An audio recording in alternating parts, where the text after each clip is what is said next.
यानी कि आपको प्रीवियस लेक्चर में बताए थे हाइड्रोलाइटिक एंजाइम के बारे में। तो हाइड्रोलाइटिक एंजाइम्स कौन सा सेल ऑर्गेनेल्स कंटेन करता है, वो लाइसोसोम्स के पास हाइड्रोलाइटिक एंजाइम्स होता है। तो ए इसका करेक्ट आंसर होगा। तो ए इसके बाद प्लास्टिड्स के बारे में स्टडी करेंगे। ओके, तो चलिए देखते हैं, ये हम लोग का आज का टारगेट होगा है। तो ये एक्सक्रीटिव प्रोडक्ट्स को अपने अंदर स्टोरेज करता है। तो जो भी एक्सक्रीटिव प्रोडक्ट होता है ये वैक्यूल्स के अंदर स्टोरेज होता है। ओके, इसके रोल की बात करें, ये फूड वैक्यूल नाम से ही पता चल रहा है। तो फूड को इनगल्फ करने से ये क्या होता है, इसका होते हैं कि शायद वैक्यूल किसमें प्रेजेंट होता है, ये प्लांट सेल में प्रेजेंट होता है। तो in plant single membrane bound organelles present होता है, जिसको टोनोप्लास्ट बोलते हैं।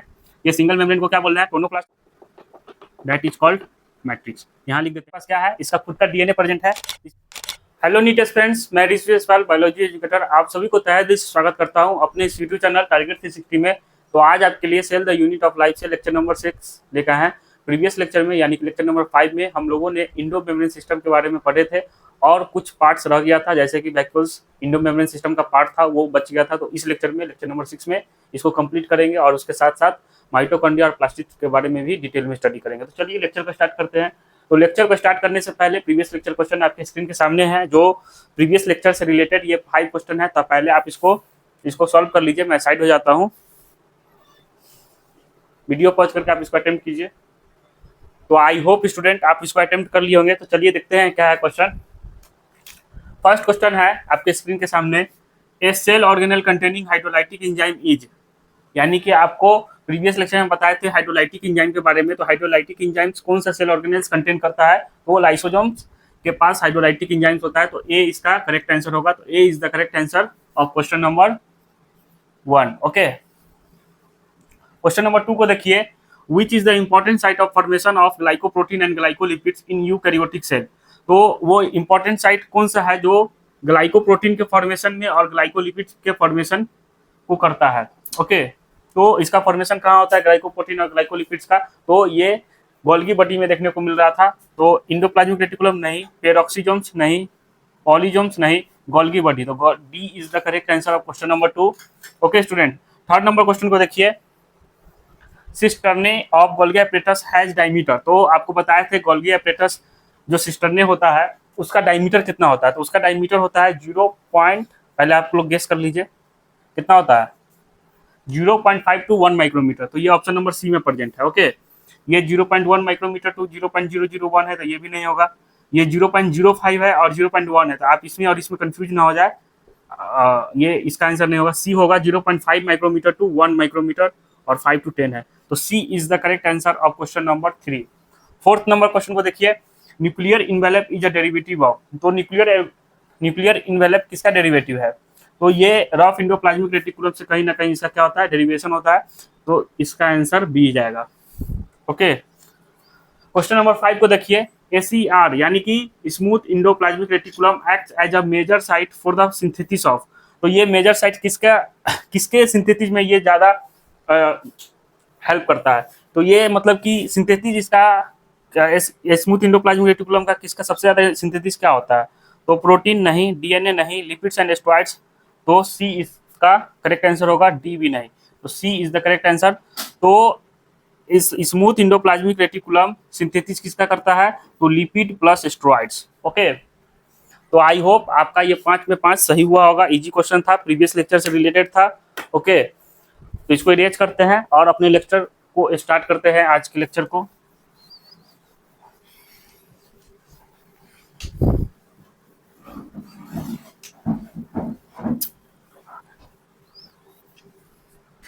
तो टुडे टॉपिक की बात करें तो आज हम लोग क्या पढ़ने वाले हैं,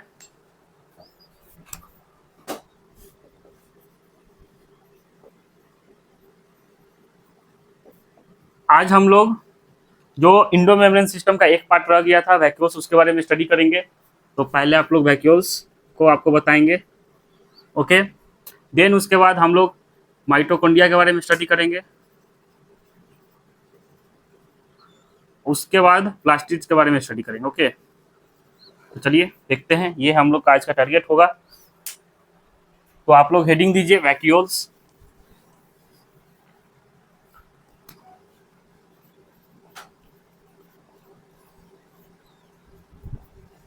तो वैक्यूल्स की बात करें स्टूडेंट, तो ये क्या होता है, तो वैक्यूल्स जो है मेम्ब्रेन बाउंड ऑर्गेनेल्स है। ओके, ये मैक्सिमम प्लांट्स में देखने को मिलता है और ये 90% प्लांट्स का स्पेस ऑक्यूपाई करता है। ओके, और ये इसके रोल की बात करें, वैक्यूल्स का क्या रोल है, तो वैक्यूल्स का रोल प्लांट्स में क्या रोल है, तो ये एक्सक्रीटिव प्रोडक्ट्स को अपने अंदर स्टोरेज करता है। तो जो भी एक्सक्रीटिव प्रोडक्ट होता है ये वैक्यूल्स के अंदर स्टोरेज होता है। ओके, इसके रोल की बात करें,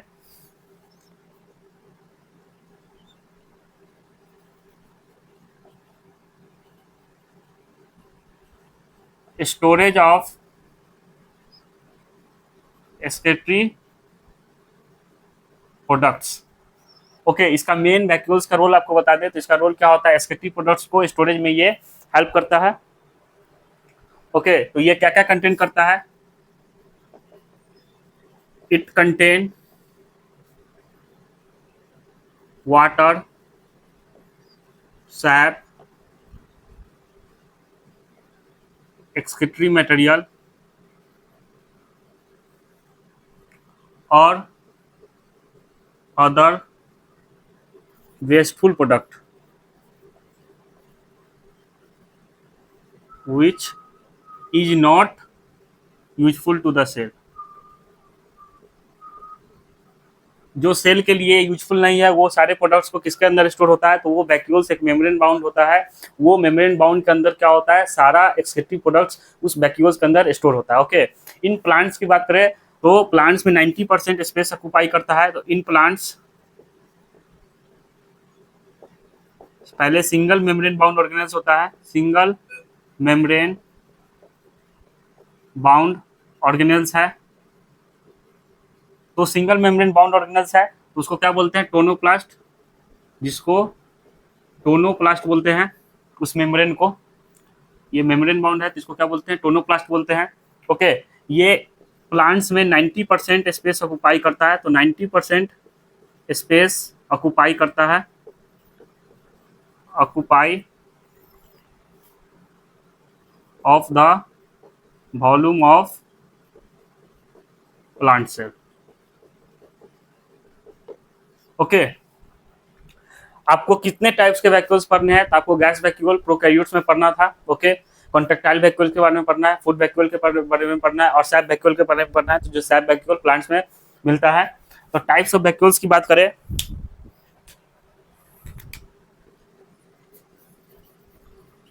टाइप्स ऑफ वैक्यूल की बात करें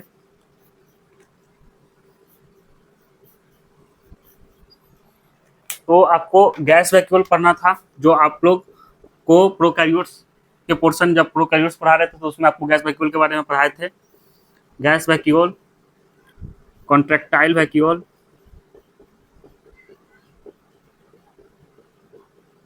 फूड वैक्यूल और सैप वैक्यूल। ओके, तो आपको ये इतने टाइप्स के वैक्यूल्स आपको स्टडी करने हैं। ओके, जो गैस वैक्यूल की बात करें आपको तो अभी यहीं तक ये स्टडी करना है कॉन्ट्रेक्टाइल वैक्यूल से, तो यहाँ से आपको ये कर देते हैं। और गैस वैक्यूल की बात करें तो ये कहाँ प्रेजेंट होता है, तो प्रेजेंट इन प्रोकैरियोटिक सेल, जिसके बारे में आपको ऑलरेडी पढ़ा चुके हैं। तो आप लोग को कॉन्ट्रेक्टाइल वैक्यूल के बारे में बताते हैं। कॉन्ट्रेक्टाइल वैक्यूल किसमें मिलता है, तो कॉन्ट्रेक्टाइल वैक्यूल एमीबा में देखने को मिलता है, जो कि ये क्या चीज में हेल्प करता है। कॉन्ट्रेक्टाइल वैक्यूल की बात करें तो ये क्या चीज में हेल्प करता है, तो हेल्प इन ऑस्मो रेगुलेशन और एक्सक्रिएशन में हेल्प करता है। ओके, तो ये जो कॉन्ट्रेक्टाइल वैक्यूल है ये किस में देखने को मिलता है, तो एमीबा के अंदर देखने को मिलता है। और ये क्या चीज में हेल्प करता है, तो ये ऑस्मो रेगुलेशन और एक्सक्रिएशन में हेल्प करता है। ओके, इसको लिखिए, help in osmo regulation and excretion. इसका एग्जाम्पल क्या है, तो एमीबा। जब एमीबा मतलब कि कॉन्टैक्ट करता है, ओके, जैसे कि ये देखिए, ये है फेविकॉल, अगर इसको हम कॉन्टैक्ट करेंगे तो इसमें से ये प्रोडक्ट बाहर निकलेगा। उसी प्रकार जब कॉन्ट्रेक्टाइल वैक्यूल कॉन्टैक्ट करता है एमीबा के अंदर तो इसका ऑस्मो रेगुलेशन और एक्सक्रीशन होता है, इसका एक्सक्रीटिव प्रोडक्ट क्या होता है, बाहर फेंकता है। ओके, तो ये एमीबा के बारे में था कॉन्ट्रेक्टाइल वैक्यूल। फूड वैक्यूल को देखिए, तो आप लोग लिखिए food vacuole. Food vacuole, okay, तो आई होप आप लोग लिख लिए होंगे फूड वैक्यूल। तो फूड वैक्यूल की बात करें तो ये फॉर्म कैसे होता है, इनगल्फिंग ऑफ फूड, फूड को इनगल्फ करने से ये फूड वैक्यूल नाम से ही पता चल रहा है। तो फूड को इनगल्फ करने से ये क्या होता है, इसका फॉर्मेशन होता है। ओके, तो आप इस बात को लिखिए, formed by engulfing of food. ये किसमें देखने को मिलता है, तो ये प्रोटिस्टा में देखने को मिलता है। प्रोटिस्टा में आपको एक यूग्लेना के बारे में पढ़ाए थे, तो यूग्लेना में ये देखने को मिलता है। ओके, प्रोटिस्टा में यूग्लेना किस में आता है, तो प्रोटिस्टा में आता है। तो ये यूग्लेना में देखने को मिलता है कौन, फूड वैक्यूल। ओके, अब बात करते हैं सैप वैक्यूल के बारे में। तो आप लोग हेडिंग दीजिए सैप वैक्यूल यहीं पे।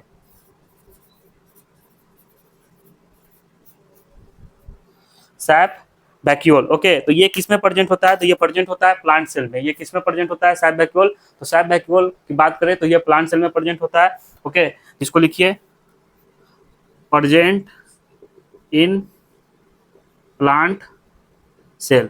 ओके, इसमें आपको बताया था कि सैप वैक्यूल के पास मतलब कि ये जो मेम्ब्रेन बाउंड होता है, ये देखिए आपको सेल बना के दिखा देते हैं। जैसे कि ये सेल है, प्लांट सेल है, तो प्लांट सेल का 90% स्पेस ऑक्युपाई कौन करता है, तो ये वैक्यूल करता है कुछ इस प्रकार।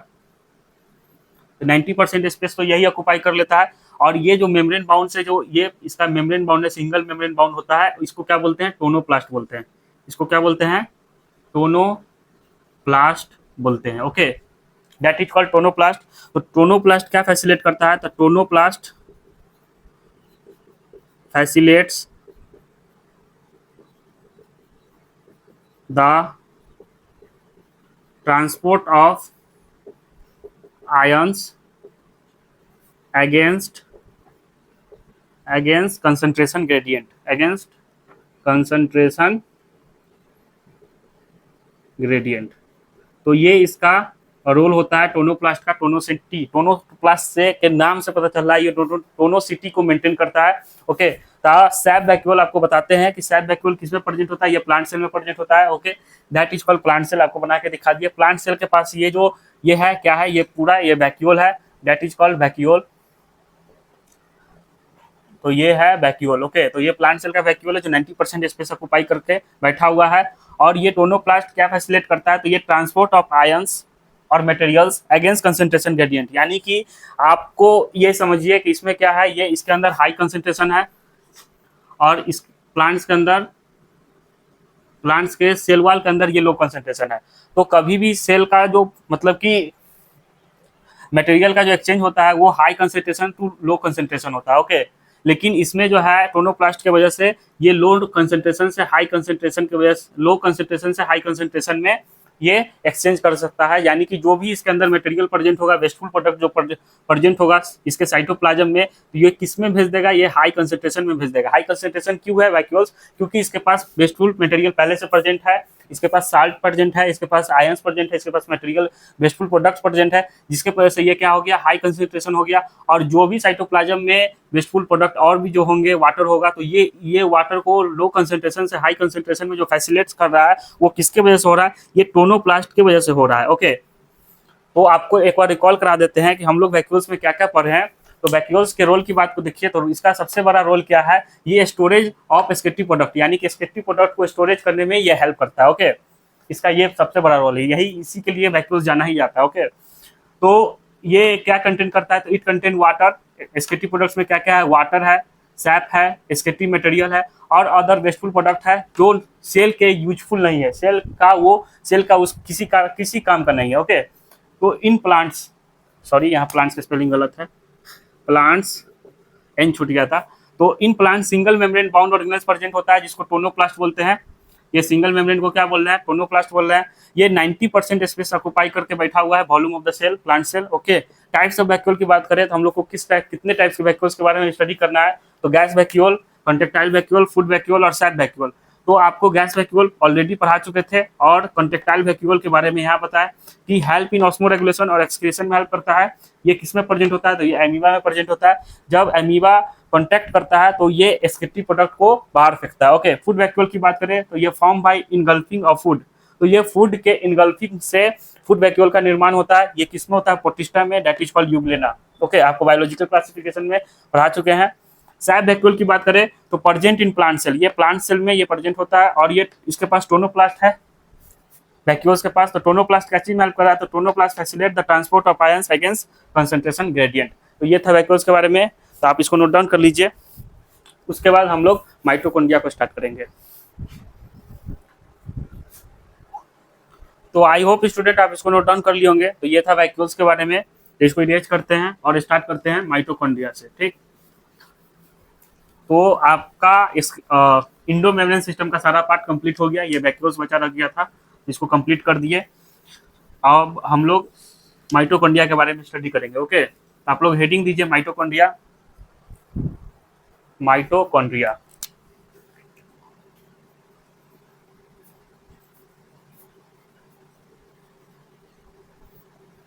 तो माइटोकॉन्ड्रिया की बात करें तो माइटोकॉन्ड्रिया को power house of the cell कहा जाता है। तो power house of the cell क्यों कहा जाता है? आप लोग क्लास 9th में, यानी कि आप जब बचपन में पढ़े होंगे कि माइटोकॉन्ड्रिया को power house of the cell कहा जाता है। तो क्यों कहा जाता है, इसका क्या कारण है कि माइटोकॉन्ड्रिया को power house of the cell कहा जाता है? अगर इसका आंसर आप जानना चाहते हैं तो आप मेरे साथ बने रहिए। माइटोकॉन्ड्रिया के लास्ट के पोर्शन में आपको बताएंगे कि इसको power house of the cell क्यों कहा जाता है। अभी फिलहाल लिख देते हैं, power house of the cell कहा जाता है। Okay, power house of the cell एक रफ में बता देते हैं, क्योंकि ये एटीपी का प्रोडक्शन करता है। माइटोकॉन्ड्रिया के अंदर एटीपी का प्रोडक्शन होता है, जिसकी वजह से power house of the cell कहा जाता है। इसको बताएंगे आपको डिटेल में। ओके, तो ये क्या है? Power house of the cell है। इसके शेप की बात करें, इसके शेप एंड साइज की बात करें माइटोकॉन्ड्रिया के, तो इसका साइज होता है जैसे कि ये है माइटोकॉन्ड्रिया।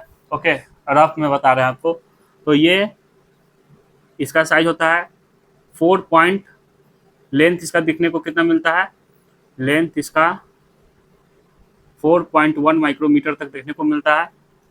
ओके, और इसके डायमीटर की बात करें, इसके डायमीटर की बात करें तो इसका डायमीटर होता है 0.2 माइक्रोमीटर टू 1 माइक्रोमीटर, जिसको एनसीईआरटी एवरेज में कितना लिखता है? एवरेज में इसको 0.5 माइक्रोमीटर इसका एवरेज हुआ। ओके, तो इसका लेंथ कितना है? 1 माइक्रोमीटर टू 4.1 माइक्रोमीटर। आपको दिख रहा होगा, आपको बड़ा कर लिख देते हैं। तो लेंथ की बात करें, इसके लेंथ की, दैट इज कॉल्ड इसका लेंथ। तो 1 से 4.1 माइक्रोमीटर तक इसका लेंथ होता है। तो ये तो हो गया इसका साइज। इसके शेप की बात करें तो माइटोकॉन्ड्रिया कैसा दिखता है? तो ये सिलिंड्रिकल दिखता है और सॉसेज शेप का होता है। सॉसेज शेप, जो स्टूडेंट सॉसेज शेप के बारे में नहीं जानते हैं कि कैसा शेप होता है, आपको बता दे सर्च करके कि कैसा शेप होता है। एक मिनट। तो ये देखिए, ये होता है सॉसेज शेप कुछ इस प्रकार। ये आप लोग देख रहे होंगे, सॉसेज शेप इसको बोलते हैं। ओके, तो इस प्रकार माइटोकॉन्ड्रिया का क्या होता है? शेप देखने को मिलता है। अब बात करते हैं माइटोकॉन्ड्रिया, ये प्लुरल वर्ड हुआ। माइटोकॉन्ड्रिया प्लुरल वर्ड हुआ। सिंगुलर क्या है? तो माइटोकॉन्ड्रियन। सिंगुलर क्या है? सिंगुलर है इसका mitochondrion. Okay, that is called singular. Singular होता है माइटोकॉन्ड्रियन। ओके, तो नंबर ऑफ माइटोकॉन्ड्रिया क्या होता है? प्रत्येक सेल में वेरिएबल देखने को मिलता है। ऐसा नहीं है कि इसका नंबर ऑफ माइटोकॉन्ड्रिया की बात करें तो हर एक सेल में कांस्टेंट नहीं होता, ये वेरिएबल होता है। तो नंबर ऑफ माइटोकॉन्ड्रिया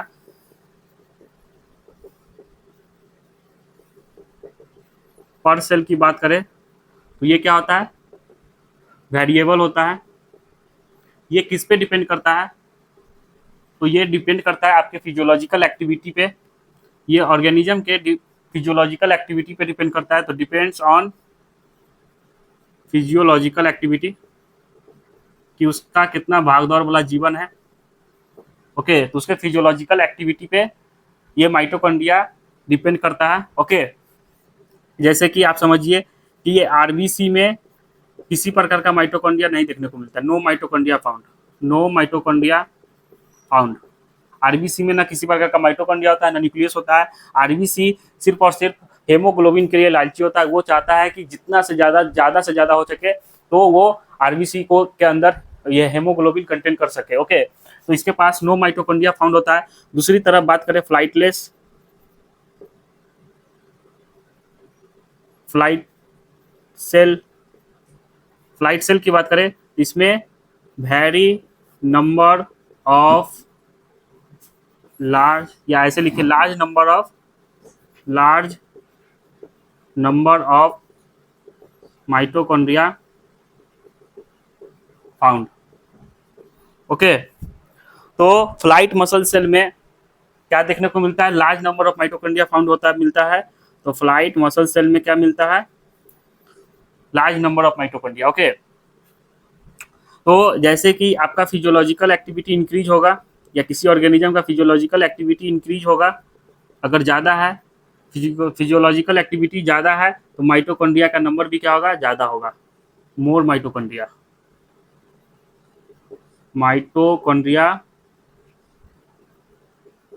का नंबर भी क्या होगा, ज़्यादा होगा।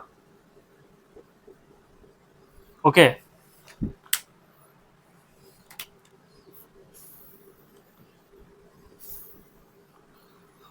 तो अब आपको बताते हैं, एक बार रिकॉल कराते हैं कि माइटोकॉन्ड्रिया होता क्या है। तो माइटोकॉन्ड्रिया को power house of the cell कहा जाता है। ओके, ये माइटोकॉन्ड्रिया प्लूरल वर्ड हुआ, और इसका सिमिलर क्या होता है, माइटोकॉन्ड्रियन होता है। क्या सिमिलर प्लूरल नीट 2026 या नीट में आते हैं, इस टाइप के क्वेश्चन आते हैं? नहीं, आपके ये नॉलेज के लिए है कि माइटोकॉन्ड्रिया दैट इज प्लूरल और सिमिलर माइटोकॉन्ड्रियन होता है। ओके, शेप एंड साइज की बात करें तो इसका शेप कुछ इस प्रकार से होता है। ओके, सिलिंड्रिकल शेप होता है और सॉसेज शेप इसको बोलते हैं।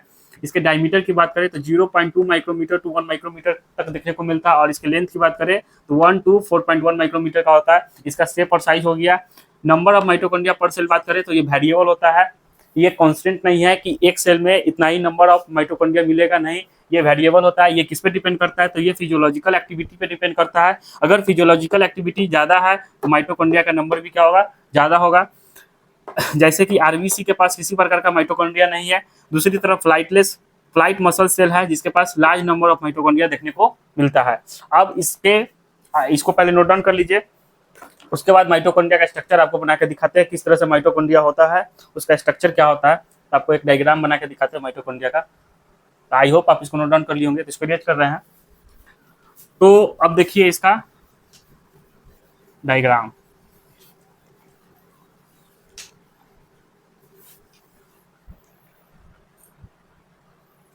तो माइटोकॉन्ड्रिया के डायग्राम की बात करें तो ये देखिए, ये कुछ इस प्रकार, इसके ये डबल लेयर मेम्ब्रेन होता है। ओके, आपको बताए थे। तो ये डबल लेयर मेम्ब्रेन होता है, डबल मेम्ब्रेन बाउंड ऑर्गेनेल्स है, और इसके पास इनर मेम्ब्रेन में क्या देखने को मिलता है, इनफोल्डिंग देखने को मिलता है।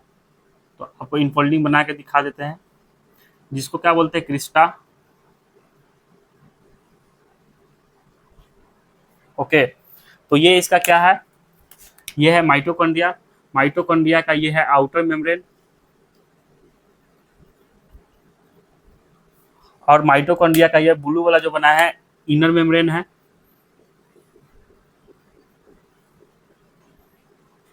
तो आप मेरे साथ ये डायग्राम को, इसका माइटोकॉन्ड्रिया के स्ट्रक्चर को मेरे साथ बनाते चलिए, ताकि आपका बेटर कंसेप्ट मिल सके, आप ज़्यादा अच्छे से समझ सकते हैं माइटोकॉन्ड्रिया को डायग्राम के थ्रू। तो आप इसको लिख लीजिए, आउटर मेम्ब्रेन और इनर मेम्ब्रेन। ये जो स्पेस है आउटर मेम्ब्रेन और इनर मेम्ब्रेन के बीच वाले जो स्पेस है, इसको क्या बोलते हैं, inter membrane space, that is called inter membrane space. Okay,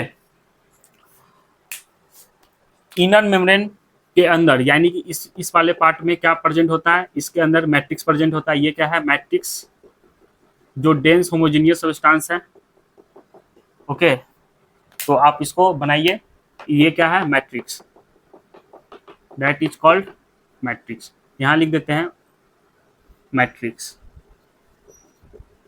okay, तो मैट्रिक्स में क्या होता है, तो मैट्रिक्स में, माइटोकॉन्ड्रिया के मैट्रिक्स में इसके पास खुद का डीएनए होता है। तो इसका खुद का डीएनए बना देते हैं, जो कि क्या होता है, सर्कुलर होता है, डबल स्टैंडर्ड होता है, सिंगल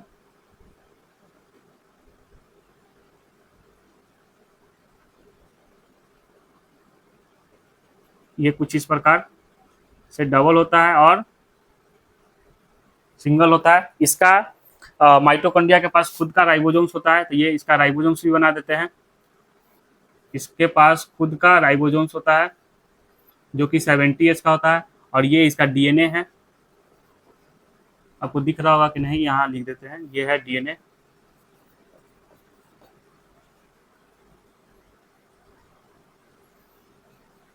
ओके, तो अब बात करते हैं स्ट्रक्चर ऑफ माइटोकॉन्ड्रिया। तो ये कुछ स्ट्रक्चर है माइटोकॉन्ड्रिया का स्ट्रक्चर। इसके प्रत्येक स्ट्रक्चर को देखते हैं और इसके बारे में स्टडी करते हैं। ओके, तो इसके आउटर मेम्ब्रेन की बात करें तो ये है इसका आउटर मेम्ब्रेन। आउटर मेम्ब्रेन में क्या प्रेजेंट होता है? आउटर मेम्ब्रेन में पोरिन्स प्रेजेंट होता है। इसको क्या बोलते हैं? पोरिन्स। बड़े बड़े पोरिन्स प्रेजेंट है, ये ब्लैक से बना रहे हैं। ओके, इसको क्या बोलते हैं स्टूडेंट? पोरिन्स। पोर प्रेजेंट है। ओके, तो सबसे पहले आउटर मेम्ब्रेन के बारे में बात करते हैं। तो ये इसका क्या है? Outer membrane. तो आउटर मेम्ब्रेन की बात करें तो ये लिपिड बाइलेयर का होता है। ये किसका होता है? आउटर मेम्ब्रेन लिपिड बाइलेयर का होता है। इसको लिखिए, लिपिड बाइलेयर का होता है। ओके, और इसके पास क्या प्रेजेंट है? तो इसके पास पोर्स प्रेजेंट है, तो इसके पास पोरिन्स प्रेजेंट होता है। ओके, इसको भी लिख देते हैं। अब बात करते हैं इसके इनर मेम्ब्रेन के बारे में। तो आप लोग लिखिए इनर मेम्ब्रेन, ब्लैक से लिखते हैं, इनर मेम्ब्रेन। ये इसके पास पोरिन प्रेजेंट है, तो ये इसको क्या बनाता है? मोर परमिएबल बनाता है। माइटोकॉन्ड्रिया को क्या बनाता है? मोर परमिएबल। ओके, इनर मेम्ब्रेन की बात करें तो इसका इनर मेम्ब्रेन जो है पूरे ल्यूमेन को इसको दो भाग में, दो कंपार्टमेंट में डिवाइड करता है। तो ये अंदर वाला पार्ट और इसके बाहर वाला पार्ट, जिसको इंटर मेम्ब्रेन स्पेस के नाम से जानते हैं, और अंदर वाले पार्ट को मैट्रिक्स के नाम से जानते हैं। ओके, तो इनर मेम्ब्रेन क्या करता है? Divide lumen into two distinct compartment, यानी कि ये इसको दो कंपार्टमेंट में डिवाइड कर रहा है। ओके, तो first one is outer compartment और second one is inner compartment.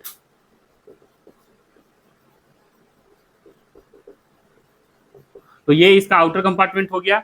Okay, और ये इसके अंदर वाला को इनर कंपार्टमेंट बोलते हैं, तो ये हो गया इनर कंपार्टमेंट। आउटर कंपार्टमेंट की बात करें तो आउटर कंपार्टमेंट किसके बारे में बात कर रहा है? तो इंटर मेम्ब्रेन स्पेस के बारे में शो कर रहा है। तो इंटर मेम्ब्रेन स्पेस। ओके, और इसका इनर कंपार्टमेंट किसको डिवाइड कर देता है? इसको मैट्रिक्स बोलते हैं, that is called matrix. Okay, अब बात करते हैं इसके इंटर मेम्ब्रेन स्पेस के बारे में। तो आप लोग इंटर मेम्ब्रेन स्पेस को देखिए। तो इंटर मेम्ब्रेन स्पेस की बात करें तो ये माइटोकॉन्ड्रिया है। माइटोकॉन्ड्रिया का ये आउटर लेयर है और ये इनर लेयर है। ओके, तो इनर लेयर में क्या प्रेजेंट है? इनफोल्डिंग प्रेजेंट है। इसको भी लिख देते हैं, इसको नहीं लिखे हैं, पहले इसको लिख लेते हैं। तो इनर मेम्ब्रेन में क्या प्रेजेंट है? इनफोल्डिंग प्रेजेंट है। इनफोल्डिंग प्रेजेंट, जो इनर मेम्ब्रेन के सरफेस एरिया को क्या कर रहा है? इंक्रीज कर रहा है। जो increase the surface area of inner membrane. तो इनर मेम्ब्रेन के सरफेस एरिया को इंक्रीज कर रहा है, और इसको जो ये इनफोल्डिंग देखने को मिलता है, इसको क्या बोलते हैं? क्रिस्टा। तो आप इस बात को लिख लीजिए, दैट इज कॉल्ड क्रिस्टा। इसको क्या बोलते हैं? क्रिस्टा। तो ये क्रिस्टा क्या है? ये प्लूरल वर्ड है। इसका सिंगुलर क्या होता है? तो इसका सिंगुलर होता है, इसको सिंगुलर क्रिस्टा बोलते हैं, CRISTA। ओके, और ये ई लग जाता है तो that is called plural. Okay, तो ये है क्रिस्टा। ये देखिए, ये जो आपको बना के दिखा रहा है दैट इज कॉल्ड क्रिस्टा। एक को बोल रहे हैं क्रिस्टा, और ये बहुत सारा प्रेजेंट है, that is called cristae. Okay, तो इनफोल्डिंग प्रेजेंट है, इसके इनर मेम्ब्रेन में इनफोल्डिंग प्रेजेंट है, जो इसको क्या कर रहा है? सरफेस एरिया को इंक्रीज करने में हेल्प करता है। ओके, तो अब बात करते हैं इंटर मेम्ब्रेन स्पेस की। इंटर मेम्ब्रेन स्पेस, तो इंटर मेम्ब्रेन स्पेस की बात करें तो इसके पास हाई कंसंट्रेशन किसका होता है, हाइड्रोजन आयन का कंसंट्रेशन हाई होता है, जिसकी वजह से इसका पीएच लो होता है। ओके, तो high concentration of H plus ions, तो H प्लस आयंस का कंसंट्रेशन हाई रहेगा, जिसकी वजह से क्या होता है, पीएच लो हो जाता है, तो लो पीएच। ओके, अब बात करते हैं इसके मैट्रिक्स की। तो आप लोग हेडिंग दीजिए मैट्रिक्स, ब्लैक से लिखते हैं इसको।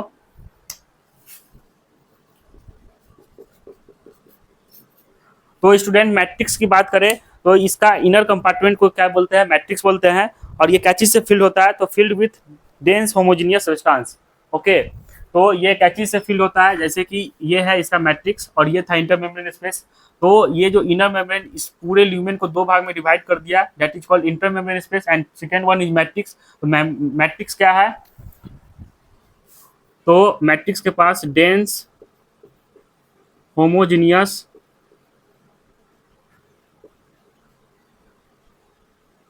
सब्सटेंस प्रेजेंट होता है। Okay, dense homogeneous substance present होता है, जिसको मैट्रिक्स बोलते हैं। ओके, इसको क्या बोलते हैं, मैट्रिक्स। तो आप इस बात को लिखिए, मैं साइड हो जाता हूं। तो स्टूडेंट आप लोग मैट्रिक्स तक लिख लिए। तो इसके पास डेंस होमोजीनियस सब्सटेंस है, जिसको मैट्रिक्स बोलते हैं। और इस मैट्रिक्स में आप देखिए तो इसके पास क्या है, इसका खुद का डीएनए प्रेजेंट है। इसमें मैट्रिक्स में क्या प्रेजेंट है, डीएनए प्रेजेंट है। तो माइटोकॉन्ड्रिया के पास खुद का डीएनए होता है, जो ये डीएनए क्या है, सिंगल है, सर्कुलर है और डबल स्टैंडर्ड है। ओके, इसके पास खुद का राइबोसोम्स होता है, जो मैट्रिक्स में प्रेजेंट है। तो फ्यू राइबोसोम्स मॉलिक्यूल भी प्रेजेंट है, जो कैचिंग में हेल्प करता है, ये प्रोटीन सिंथेसिस में हेल्प करता है। तो ये अपना प्रोटीन, जो इसका जरूरत का प्रोटीन होगा, ये खुद से भी बना सकता है, तो इसके पास प्रोटीन भी सिंथेसिस करने का इसके पास कैपेबिलिटी है। ओके, अब बात करते हैं कि ये एक, अब जो बात करेंगे power house of the cell के बारे में बात करेंगे कि क्यों इसको power house of the cell कहा जाता है। तो ये आपको बता दें, ये इंपॉर्टेंट साइट है एरोबिक रिस्पायरेशन के लिए। तो माइटोकॉन्ड्रिया यहीं पे हो जाएगा हर जगह। Mitochondria is the important site for aerobic respiration. तो आपको एरोबिक रिस्पायरेशन के बारे में बता देते कि एरोबिक रिस्पायरेशन में क्या होता है। इसमें लिंक रिएक्शन किसके अंदर होता है, तो यही मैट्रिक्स के अंदर होता है। ओके, माइटोकॉन्ड्रिया के मैट्रिक्स के अंदर होता है। ओके, तो link reaction, then Krebs cycle mitochondria के अंदर होता है, और ईटीएस एंड ईटीएस, जो ईटीएस कहाँ होता है, इसके इनर मेम्ब्रेन में होता है। तो ईटीएस कहाँ होता है, इनर मेम्ब्रेन ऑफ माइटो। और ये दोनों कहाँ होते हैं, ये दोनों मैट्रिक्स में होते हैं, मैट्रिक्स ऑफ माइटोकॉन्ड्रिया। ओके, जिसके वजह से ये क्या प्रोड्यूस करता है, ये सेलुलर एनर्जी प्रोड्यूस करता है। तो आप इस बात को लिखिए, ये क्या प्रोड्यूस करता है, सेलुलर एनर्जी। सेलुलर एनर्जी किस फॉर्म में, तो in the form of ATP, in the form of ATP. That's why इसको क्या कहा जाता है, power house of the cell, इसलिए इसको power house of the cell बोलते हैं। तो ये एनर्जी प्रोड्यूस करता है।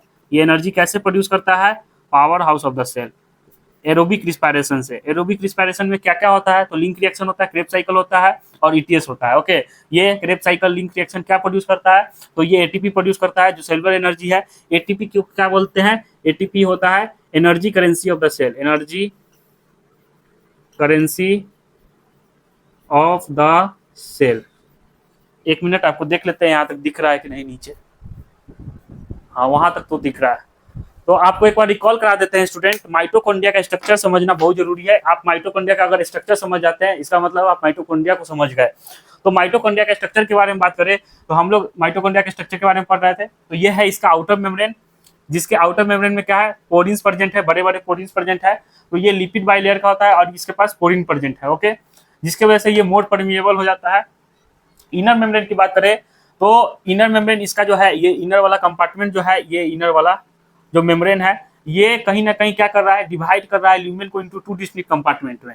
अगर ये नहीं होता तो इंटर मेम्ब्रेन स्पेस में नहीं होता, तो ये इनर मेम्ब्रेन होने की वजह से ये एक तो ये हो गया है, ये वाला लेयर, ये वाला कंपार्टमेंट जिसको हम लोग इंटर मेम्ब्रेन स्पेस बोलते हैं, और ये अंदर वाला लेयर जिसको मैट्रिक्स बोलते हैं। तो ये क्या करता है, divide lumen into 2 distinct compartment. First one is outer compartment जो इंटर मेम्ब्रेन स्पेस है, okay, and second one is inner compartment जो मैट्रिक्स वाला पार्ट है, okay, that is called matrix. यहाँ लिखे थे, हाँ यहाँ लिखे हुए हैं मैट्रिक्स, तो ये क्या है, मैट्रिक्स। ओके, इनफोल्डिंग इसके पास इनफोल्डिंग प्रेजेंट है जो क्या करता है, increase the surface area of inner membrane. तो इनर मेम्ब्रेन का सरफेस एरिया को क्या कर दे रहा है, इंक्रीज कर देता है। ओके, इंटर मेम्ब्रेन स्पेस की बात करें तो इसका हाई कंसंट्रेशन होता है H प्लस आयंस है, जिसकी वजह से इसका पीएच क्या होता है, लो होता है, और इसको एटीपी प्रोडक्शन में हेल्प करता है। दैट ये एटीपी प्रोडक्शन में ये हेल्प करता है। ओके, आपको जब इंस्पायरेशन पढ़ाएंगे उसमें आपको बताएंगे प्लांट फिजियोलॉजी में। ओके, मैट्रिक्स की बात करें तो डेंस होमोजेनियस सब्सटेंस है, ये क्या है, डेंस होमोजेनियस सब्सटेंस, ये फिल होता है। डीएनए इसका प्रेजेंट है, इसके पास खुद का डीएनए है, खुद का राइबोसोम्स है, तो डीएनए प्रेजेंट है। राइबोसोम्स की बात करें तो ये राइबोसोम्स कितना होता है, 70s का राइबोसोम्स होता है। ये क्वेश्चन आ सकता है कि 80s का राइबोसोम्स होता है या 70s का राइबोसोम्स होता है, तो इसके पास जो राइबोसोम्स प्रेजेंट है यहाँ पे लिख भी दिए थे 70s का होता है। ओके, तो फ्यू राइबोसोम्स मॉलिक्यूल प्रेजेंट है जो इसको प्रोटीन सिंथेसिस में हेल्प करेगा। ओके, और इसके पास mitochondria is the important site for aerobic respiration. अब हम लोग बात कर रहे थे कि माइटोकॉन्ड्रिया को power house of the cell क्यों कहा जाता है, तो माइटोकॉन्ड्रिया क्या है, इंपॉर्टेंट साइट है किसके लिए, एरोबिक रिस्पायरेशन के लिए। तो एरोबिक रिस्पायरेशन के प्रोसेस में क्या क्या होता है, तो लिंक रिएक्शन का प्रोसेस होता है, क्रेब्स साइकिल का प्रोसेस इसी में होता है, इसी मैट्रिक्स में होता है, माइटोकॉन्ड्रिया के मैट्रिक्स में। और ईटीएस यानी कि इलेक्ट्रॉन ट्रांसपोर्ट सिस्टम, ये इंटर मेम्ब्रेन ऑफ माइटोकॉन्ड्रिया में देखने को मिलता है, जिससे क्या होता है, सेलुलर एनर्जी प्रोड्यूस होता है, किसके फॉर्म में, तो in the form of ATP. ये एटीपी कहीं ना कहीं ये प्रोड्यूस करता है, और इसके वजह से इसको क्या बोलते हैं, power house of the cell. तो आई होप आपको माइटोकॉन्ड्रिया समझ में आया गया होगा, तो आप इसको नोट डाउन कर लीजिए। उसके बाद हम लोग प्लास्टिड्स के बारे में स्टडी करेंगे। ओके, तो आई होप स्टूडेंट आप इसको यहाँ तक लिख लिए होंगे, माइटोकॉन्ड्रिया तक। इसको इरेज करते हैं। ये था माइटोकॉन्ड्रिया का स्ट्रक्चर।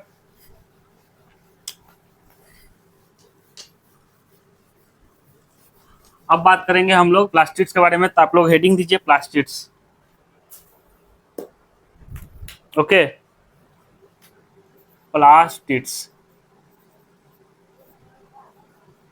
तो प्लास्टिड्स की बात करें तो ये क्या होता है, लार्ज होता है, और ये इजिली ऑब्जर्वेबल है, माइक्रोस्कोप से आप इजिली इसको देख सकते हैं। ओके, ये बड़ा होता है, लार्ज होता है, और ये किसमें देखने को मिलता है, ये किसमें प्रेजेंट होता है, तो आपको बता दें ये प्लांट सेल और यूग्लिनाइड्स में देखने को मिलता है। यूग्लिनाइड्स जो प्रोटिस्टा आपको बायोलॉजिकल क्लासिफिकेशन में बताए थे, तो ये किंगडम आपको 5 किंगडम बताए थे। 5 किंगडम में क्या बताए थे, मोनेरा, प्रोटिस्टा, फंगाई, प्लांटी और एनिमिलिया। तो मोनेरा में क्या प्लास्टिड्स होता है, नहीं, प्लास्टिड्स मोनेरा में नहीं होता, प्रोटिस्टा में होता है, हाँ, यूग्लिना में होता है, यूग्लिनाइड्स में प्रेजेंट होता है, तो प्रोटिस्टा में देखने को मिलता है। फंगाई में होता है, नहीं, फंगाई में नहीं होता है, प्लांटी में होता है, और एनिमिलिया में तो नहीं होता प्लास्टिड प्रेजेंट।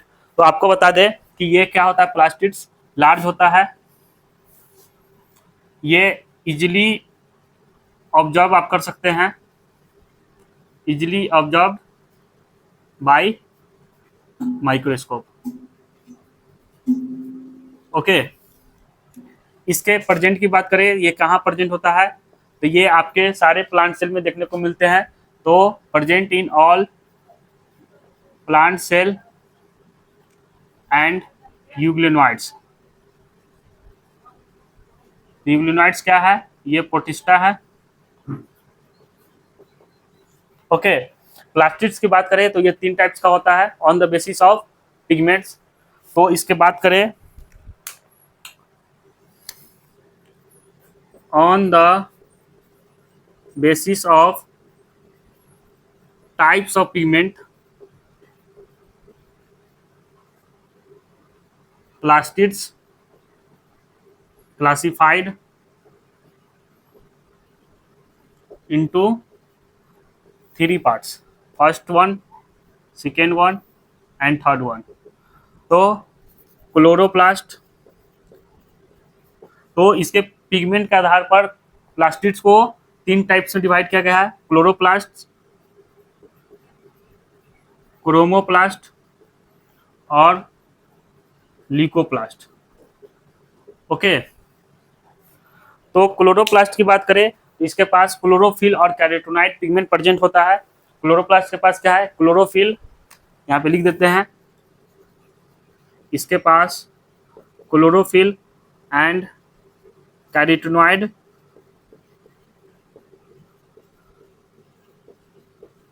पिगमेंट प्रेजेंट होता है। ओके, दूसरी तरफ क्रोमोप्लास्ट की बात करें तो इसके पास क्या प्रेजेंट होता है, इसके पास fat soluble carotenoid pigment present होता है, कैरोटीनॉइड पिगमेंट प्रेजेंट होता है, जैसे लाइक कैरोटीन और जैंथोफिल।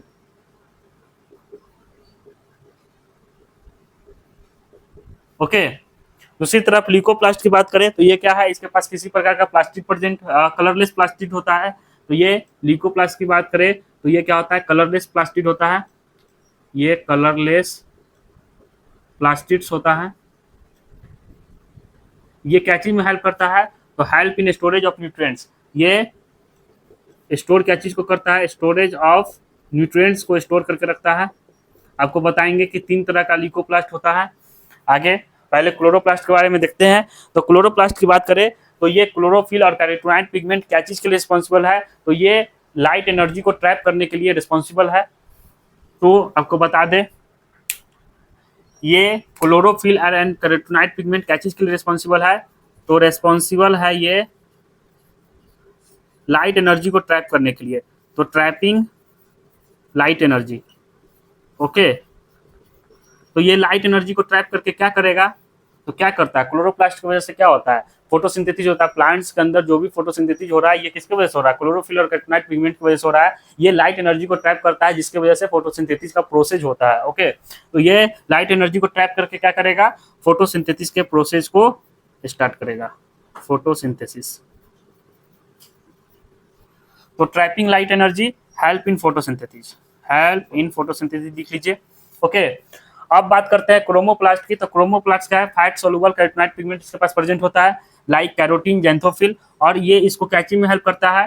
तो ये इसको कलर प्रोवाइड करता है, कलर प्रोवाइड टू किसको, प्लांट पार्ट्स, प्लांट पार्ट्स, जैसे कि रेड, ऑरेंज, येलो, ये कलर कौन प्रोवाइड करता है, तो ये कलर क्रोमोप्लास्ट की वजह से प्लांट के पार्ट्स में, जैसे कि फ्रूट्स हो गया, प्लांट्स का फ्लावर हो गया, जिसकी वजह से उसके अंदर देखते होंगे कि फ्लावर डिफरेंट कलर का फ्लावर प्रेजेंट है, तो वो किसकी वजह से होता है, ये क्रोमोप्लास्ट की वजह से होता है। ये क्रोमोप्लास्ट, इसके पास ऐसा पिगमेंट प्रेजेंट है जो उस फ्लावर को, उस फ्रूट्स को एक कलर प्रोवाइड करता है, जैसे रेड, ऑरेंज, येलो। ओके, तो ये किसमें हेल्प करता है ये कलर, तो ये अट्रैक्ट करने में हेल्प करता है। अट्रैक्ट, किसको अट्रैक्ट करने में, तो अट्रैक्ट जैसे कि इंसेक्ट्स, बर्ड्स, इसको अट्रैक्ट करने में हेल्प करता है ताकि इसका पॉलिनेशन हो सके। तो अट्रैक्ट टू इंसेक्ट्स, तो इसको अट्रैक्ट करने में ये कलर, जिसके वजह से पॉलिनेशन वाला प्रोसेस हो सके, ये पॉलिनेशन रिस्पॉन्स शो करता है। ओके, तो ल्यूकोप्लास्ट की बात करें तो आपको 3 तरह का ल्यूकोप्लास्ट पढ़ना है। ओके, तो यहीं पे लिख देते हैं, यहाँ हो जाएगा, चाहे आप इसको नोट डाउन कर लीजिए, नेक्स्ट स्लाइड में आपको बताएंगे। यहाँ पे नहीं हो पाएगा, छोटा सा जगह है, तो आपको एक बार रिकॉल करा देते हैं कि प्लास्टिक क्या होता है। तो प्लास्टिक लार्ज होता है और आप इसको इजीली ऑब्जर्व कर सकते हैं इन माइक्रोस्कोप से, लाइट माइक्रोस्कोप से भी आप इजीली इसको ऑब्जर्व कर सकते हैं।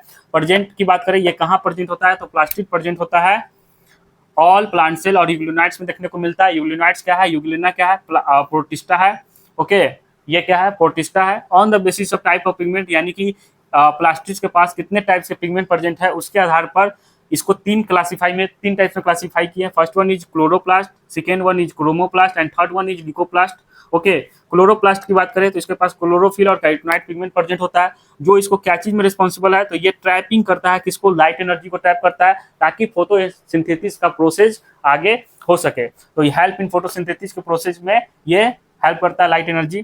क्रोमोप्लास्ट की बात करें तो ये fat soluble carotenoid pigment present है, जैसे लाइक कैरोटीन और जेंथोफिल। ये क्या किस लिए रिस्पॉन्सिबल है, तो ये इसको कलर प्रोवाइड करता है, colour provide to plant parts, जैसे प्लांट्स के जितने भी पार्ट्स हैं, जैसे कि आपके हो गए फ्रूट, फ्लावर, तो ये सारे पार्ट्स को ये रेड, ऑरेंज, येलो इस टाइप के कलर जो प्रोवाइड करता है, ये इसी क्रोमोप्लास्ट की वजह से ये इसको कलर मिलता है। ये इसको कलर मिलता है तो ये किसको अट्रैक्ट करता है, दैट ये इंसेक्ट को अट्रैक्ट करता है ताकि पॉलिनेशन हो सके। ओके, ल्यूकोप्लास्ट की बात करें तो ये कलरलेस प्लास्टिड्स होता है। ओके, ये कैचिंग में हेल्प करता है, तो स्टोरेज ऑफ न्यूट्रिएंट्स को स्टोर करने में ये ल्यूकोप्लास्ट का इसका योगदान है। तो आप बात करेंगे, आपको तीन तरह का ल्यूकोप्लास्ट बताना है, तो आप इसको पहले नोट डाउन कर लीजिए।